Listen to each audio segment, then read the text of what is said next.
क्या आपको पता है कि अगर आपको कमर दर्द है और अगर आप चेयर पे बैठे रहते हैं और अपनी कमर को सीधा करके रखते हैं तो हो सकता है कि आपका कमर का दर्द और ज़्यादा बढ़ जाए। ये सुनकर आपको शॉकिंग लग रहा होगा, लेकिन आज मैं आपको बताने वाली हूँ कि क्यों ऐसा नहीं करना चाहिए। अगर आप एक लॉन्ग टाइम के लिए चेयर के ऊपर बैठे रहते हैं, उसके बाद आपकी कमर में स्टिफनेस बढ़ जाती है और आप ठीक तरीके से चल भी नहीं पाते, तो आपको क्या करना चाहिए उठने से पहले, ताकि आप आसानी से चल फिर सके और बिना स्टिफनेस बढ़ाए अपनी कमर में। तो ऐसा आप क्या कर सकते हैं, तो चलिए शुरू करते हैं इस वीडियो को। हेलो फ्रेंड्स, मैं सुमन चौहान, सर्टिफाइड डाइटिशियन न्यूट्रिशनिस्ट, आपके फिटनेस ट्रेनर। मेरे चैनल देसी इलाज में आपका स्वागत है। जी हाँ, आपने ठीक सुना, मैं कह रही हूँ कि अगर आपको कमर में दर्द है, स्टिफनेस है, कमर में जकड़न रहती है और अगर आप ये सोचते हैं कि चेयर के ऊपर बैठते हैं तो सीधा बैठेंगे तो हमारी स्टिफनेस कम हो जाएगी, कमर का दर्द कम हो जाएगा, लेकिन उसमें कोई फ़र्क नहीं आ रहा है, तो ये आपको बिल्कुल नहीं करना चाहिए।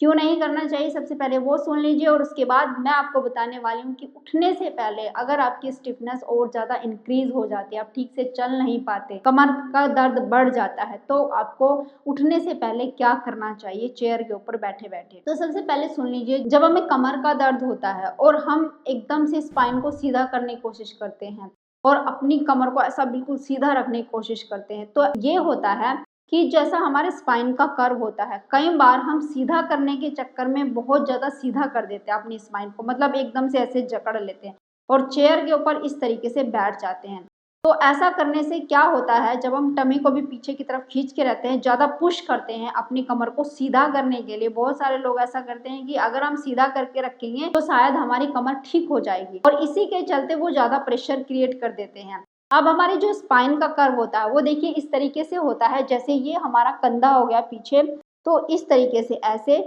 और ऐसे, ये जो पेट वाला एरिया होता है तो ऐसे सी के आकार में होता है यहाँ का कर्व, जो हमारे लंबर एरिया का कर्व होता है ऐसे सी के आकार का। अब आप सोचिए, अगर आप इसको ऐसे खींच के रखेंगे, मान लिया जैसे मैं चेयर के ऊपर बैठी हूँ, आप भी बैठे हो, लेकिन जिनको कमर दर्द रहता है तो वो इस तरीके से खींचने की कोशिश करते हैं। बहुत सारे लोगों को मैंने देखा है कि वो ऐसे बैठने की कोशिश करते हैं कमर को स्ट्रेट करके,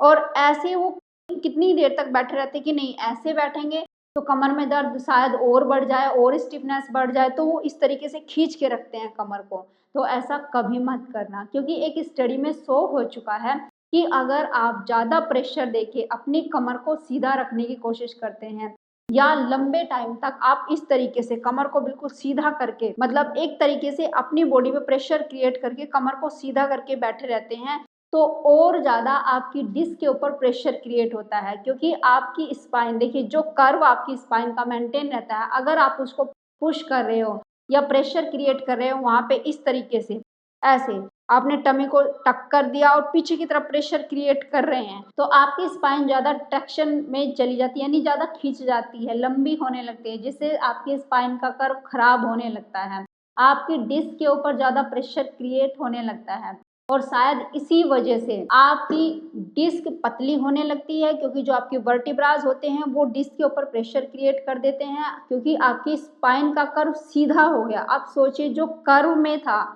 आपकी स्पाइन का जो स्ट्रक्चर था वो एक कर्व में था, तो अगर उसको सीधा कर देंगे तो डिस्क, जो आपके वर्टिब्रास हैं वो आपकी डिस्क के ऊपर प्रेशर क्रिएट करने लग जाएंगे, दबाव क्रिएट कर देंगे, जिससे आपकी डिस्क पतली होगी और जो आपकी डिस्क के पीछे नर्व है जिससे ब्लड सर्कुलेट हो रहा है, तो कहीं ना कहीं उसमें खिंचाव पैदा होगा, जिसकी वजह से आपकी कमर में स्टिफनेस और ज़्यादा बढ़ सकती है। तो इसलिए ध्यान आपको ये देना है। मैं आपको बताती हूँ, सबसे पहले तो बैठने का तरीका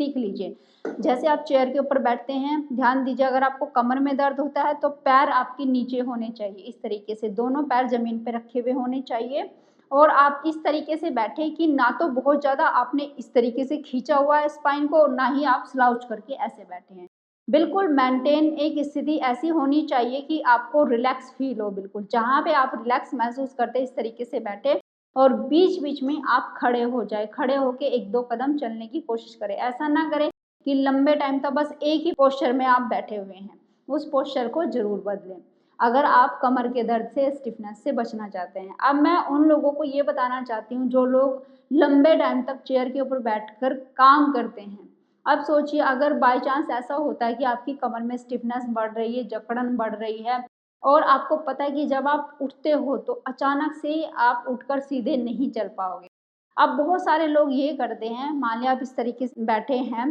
तो बहुत सारे लोग ये करेंगे कि कमर को सीधा कर लेंगे और उठ के ऐसे चलने की कोशिश करेंगे। लेकिन ऐसा करने से उनकी कमर में एकदम से जकड़न पैदा होती है, स्टिफनेस पैदा होती है और फिर वो चल नहीं पाते। फिर वो इस तरीके से लड़खड़ा कर चलते हैं क्योंकि कमर सीधी नहीं हो पाती। जो आपके पेल्विक मसल है वो सपोर्ट नहीं कर पाते आपकी स्पाइन को, और इसी वजह से आप सीधा नहीं खड़े हो पाते और चल भी नहीं पाते। तो आपको क्या करना है, देखिए सबसे पहले तो आपको ये करना है कि अगर आप इस तरीके से बैठे हैं, नॉर्मल बैठे हैं, कई घंटे हो गए हैं, अब आप उठकर चलने वाले हैं, सबसे पहले हल्का सा आगे की तरफ आइए और आगे की तरफ झुक जाना है। कमर को सीधा रखना है, गर्दन को ऐसे नहीं झुकाना है, आगे की तरफ ऐसे झुक जाइए। इससे क्या होगा कि जो सेंटर ऑफ ग्रेविटी है जो आपकी स्पाइन के ऊपर लग रही है ऐसे, जब आप सीधा बैठते हो तो अब ये सेंटर ऑफ ग्रेविटी आगे की तरफ हो जाती है, मतलब आगे की तरफ क्रिएट आपने कर दी। तो उससे क्या होगा कि जब आप इस तरीके से ऐसे आगे की तरफ झुक के उठेंगे और अपने हाथों को ऐसे नीज के ऊपर हल्का सा रख दीजिए और ऐसे आप अगर उठते हैं तो सीधा आपकी कमर के ऊपर यहाँ पे प्रेशर क्रिएट नहीं होता और आप धीरे धीरे करके सीधा हो पाते हैं। तो इससे स्टिफनेस आपकी बहुत ज़्यादा नहीं बढ़ेगी और आसानी से आप चल पाएंगे। सबसे पहली चीज़ तो आपने ये करनी है। तो क्या करना है एक बार फिर से बताती हूँ। अगर आप ऐसे सीधे बैठे हैं और आपकी कमर में दर्द रहता है, कमर में दर्द किसी की भी हो सकता है। अगर आप जब खड़े होते हैं आपको लगता है कि मेरी कमर अकड़ जाती है जब मैं खड़े होकर चलता हूँ या चलती हूँ, तो सबसे पहले अपने आप को हल्का सा आगे की तरफ ऐसे लाइए, हल्का सा झुकिए और अपनी लेग्स के ऊपर, अपनी थाई के ऊपर हाथों को रख के इस तरीके से आपने उठना है और धीरे धीरे अपने आप को सीधा करना है और तब आपने चलना है। इससे आपकी कमर में दर्द नहीं बढ़ेगा। दूसरी चीज़, अगर आप बहुत लंबे टाइम तक बैठे थे, मतलब आपको 2 से 3 घंटे हो गए, आप उठे ही नहीं बीच में, तब आपको क्या करना चाहिए, ध्यान से देखिए। सबसे पहले तो अपने मसल को एक्टिवेट कर लीजिए, क्योंकि जिन लोगों की कमर में दर्द रहता है उनके हिप के मसल वीक होते हैं तो उनकी कमर अकड़ ही जाती है। या फिर आप 50 साल से ऊपर के हैं तो आपकी कमर में जरूर ये अकड़न आपको महसूस होती है और कमर में दर्द भी आपको फील होता है। तो सबसे पहले चेयर के ऊपर बैठे बैठे आप ऐसे चेयर के ऊपर दोनों हाथों से प्रेशर क्रिएट करके उठने की कोशिश करेंगे, फिर बैठेंगे, फिर ऐसे उठेंगे, फिर बैठेंगे, यानी अपने हिप मसल को ऊपर की तरफ आपको पुश करना, उठाना है। इस तरीके से ऐसे उठाएंगे, फिर बैठेंगे, फिर ऐसे उठाएंगे, फिर बैठेंगे, फिर ऐसे उठाएंगे, फिर बैठेंगे। एक तरीके से हम अपने बैक मसल और अपनी कमर के जो मसल है हमारे, उनको एक्टिवेट कर रहे हैं। यानी लॉन्ग टाइम बैठने के बाद हमारे जो मसल है वो पूरा स्टिफ में चले गए, तो उनको एक्टिवेट करिए, हल्का सा एक्टिवेशन दीजिए, उनको जागृत करिए ताकि जब आप उठें तो आसानी से उठ सकें। अब सेकेंड चीज़ आपने क्या करनी है, एक लेग को पीछे कर लीजिए और एक लेग को आप इस तरीके से आगे कर लीजिए, यानी एक पैर पीछे रख लिया, एक पैर आगे रख लिया। अब जो मैंने बताया वो कम से कम 4 से 5 बार आपने किया, ऐसा हल्का सा होल्ड रखा 4 से 5 सेकंड के लिए, ऐसे धीरे धीरे करते रहो। जहाँ पर भी आप बैठे हो दूसरे को फील भी नहीं होगा अगर आप ये करेंगे। हल्का सा ऐसे करो, फिर नीचे करो, हल्का सा ऐसे करो, फिर नीचे करो, किसी को फील नहीं होगा कि आप क्या कर रहे हो। आप करके देखना। फिर एक पैर आगे और एक पैर पीछे, इस तरीके से कर लीजिए और ऐसे चेयर के ऊपर प्रेशर क्रिएट करिए, ऐसे अपने हाथों से प्रेशर लगाइए और धीरे से ऐसे उठ जाइए।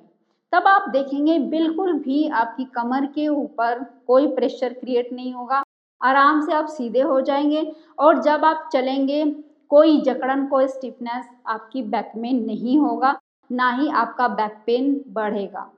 ऐसा करने से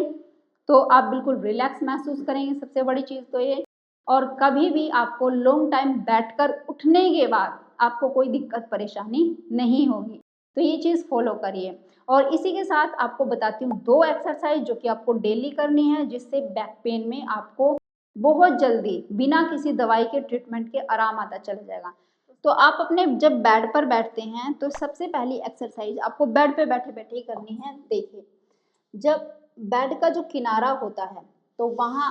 आपको वहाँ से ऐसे हाथों से पकड़ना है और इस तरीके से इस पोजीशन में बैठ जाइए और पीछे की तरफ अपनी बैक को ऐसे पुश करना है। हाथों से ऐसे पकड़ के रखना है और पीछे की तरफ बैक को पुश करना है हल्का सा, यानी पूरा हाथ आपके खींच जाने चाहिए। पूरी जितनी भी लेंथ है उसको खींच दीजिए, हाथों को बिल्कुल सीधा कर दीजिए, स्ट्रेट कर दीजिए, जितना ज़्यादा आप कर सकते हैं उतना करना है। और बैक को पीछे की तरफ हल्का हल्का पुश करना है धीरे धीरे। इससे क्या होगा कि जितना भी आपकी बैक के ऊपर प्रेशर क्रिएट हुआ होता है वो सब रिलीज हो जाता है ऐसे करने से, और आपका स्पाइन का जो कर्व है वो भी सही मेंटेन रहता है। नेक्स्ट आप इसको मतलब दूसरे तरीके से भी कर सकते हैं। जैसे आप किसी टेबल के पास बैठे, चेयर के पास बैठे हैं और वो इतनी हाइट की है, ध्यान से देखिए इतनी हाइट की है, या आप बेड के ऊपर भी कर सकते हैं, कोई चीज़ आप पकड़ सकते हैं अगर वहाँ पे, तो इस तरीके से पकड़िए और ऐसे पीछे की तरफ अपने ये जो बटक वाला एरिया है उसको पीछे की तरफ पुश करना है, पीछे की तरफ आगे से हाथों से पकड़ के रखिए और इसको पीछे की तरफ पुश कर दीजिए, ऐसे पुश कर दीजिए। हल्का सा खिंचाव आपको अपनी कमर में महसूस होना चाहिए, उस खिंचाव को महसूस करना है और कम से कम 10 सेकंड के लिए होल्ड करना है। तो ये जो चीज़ है मैंने आपको बताई, एक लेटने वाली और आपको एक इस तरीके से करने वाली, कम से कम 4 से 5 रेपिटेशन आप डेली करें इस तरीके से, इस एक्सरसाइज की दोनों में। अब नेक्स्ट आप बेड के ऊपर ऐसे आराम से बैठ जाइए, बिल्कुल रिलैक्स होके, लेग्स को ऐसे खोल लीजिए और हाथों को पीछे रखिए कमर को सपोर्ट देने के लिए। और ये एक्सरसाइज, ये जितना आप अपनी लेग्स को ऐसे झुका सकते हो या नीचे लगाने की कोशिश कर सकते हो इतना करना है। इससे क्या होता है, आपके हिप के मसल अगर टाइट हो रहे हैं, वो स्टिफ हो रहे हैं, तो वो रिलीज होने शुरू हो जाते हैं। और यहाँ से अगर आपकी नर्व जो दबी हुई है वो भी कहीं ना कहीं रिलीज हो रही होती है, क्योंकि जब हम इस तरीके से करते हैं तो हमारी नर्व भी ठीक होती है, जो दबी हुई नस होती है वो भी कहीं ना कहीं रिलीज होती है, और हमारे मसल जो स्टिफ हो गए हैं तो वहाँ से भी प्रेशर उनके ऊपर से हट जाता है इस तरीके से करने से, और हमारे मसल एक्टिव हो जाते हैं। हम कोई भी एक्टिविटी करें इसके बाद तो हम रिलैक्स फील करते हैं। इस तरीके से कम 10 से 20 बार, और दिन में 2 बार करेंगे तो बहुत अच्छा आप फील करेंगे। आपकी जो कमर का दर्द है, स्टिफनेस है, वो धीरे धीरे करके दूर होने लगेगा। ये एक्सरसाइज आप लेट के भी कर सकते हैं, जैसे आप लेट जाएं इस तरीके से और सर के नीचे हाथों को रख सकते हैं या हाथों को ऐसे भी रख सकते हैं, आपकी मर्जी। और ऐसे जितना आप कर सकते हैं साइड में अपनी लेग्स को ले जा सकते हैं उतना ले जाना है, और धीरे धीरे ये जो मूवमेंट है उसको बढ़ाते जाना है। ऐसे जैसे आप यहाँ तक ले गए तो और डीप, हल्का सा और डीप और डीप और डीप करते जाना है। फिर आपने एक दिन में ऐसा नहीं होगा, लेकिन धीरे धीरे करोगे तो आप देखोगे कि आपकी लेग्स पहले यहाँ तक जा रही थी, आप यहाँ तक ले जा पा रहे हैं इस तरीके। तो ऐसा करने से अगर आपकी बैक में बहुत ज़्यादा स्टिफनेस रहती है, पेन रहता है, सबसे पहले तो वो स्टिफनेस दूर होगी, पेन कम होना शुरू हो जाएगा, दबी हुई नस है वो ठीक हो जाएंगी, ब्लड का सर्कुलेशन ठीक होगा, और आपके मसल जो कि आपके लगातार बैठने की वजह से, एक्टिविटी ना करने की वजह से स्पाजम में चले जाते हैं, तो वो एक्टिव होना शुरू हो जाते हैं। और जैसे ही आपके मसल एक्टिव होते हैं तो आपका जो पेन है वो कम होने लगता है और धीरे धीरे करके वो ठीक हो जाता है। तो उम्मीद है ये वीडियो आपको बहुत पसंद आई होगी, आप लाइक शेयर भी करेंगे। अगर आप मेरे चैनल पर नए, चैनल को सब्सक्राइब कर लीजिए। तो फिर मिलते हैं नेक्स्ट वीडियो में, तब तक के लिए बाय, टेक केयर।